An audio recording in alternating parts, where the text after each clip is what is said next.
इंडोनेशियाहून सिंगापूरला निघालेलं एअर एशियाचं विमान बेपत्ता। विमानात क्रू मेंबर्ससह एकूण 155 प्रवासी। संपर्क तुटण्याआधी विमानानं केली होती वेगळ्या मार्गाची मागणी।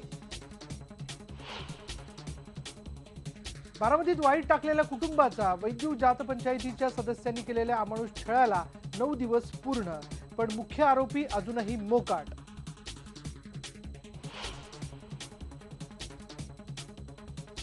गडचिरोलीतल्या अँब्युलन्सवर अखेर डॉक्टर रुजू। आयबीएन लोकमतच्या बातमीची आरोग्यमंत्र्यांनी घेतली दखल, पण 150 गावांसाठी असलेल्या सिरोंचा ग्रामीण रुग्णालयात ना एमडी डॉक्टर्स आहेत ना अत्याधुनिक वैद्यकीय सुविधा।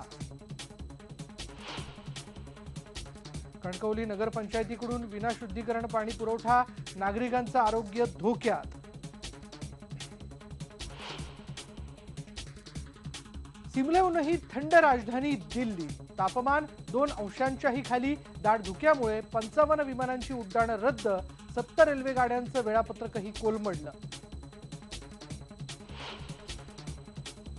आणि राज्याला आज मिळणार नवा महाराष्ट्र केसरी। संध्याकाळी जळगावचा विजय चौधरी आणि पुण्याचा सचिन येलबर यांच्यात रंगणार अंतिम स्पर्धा।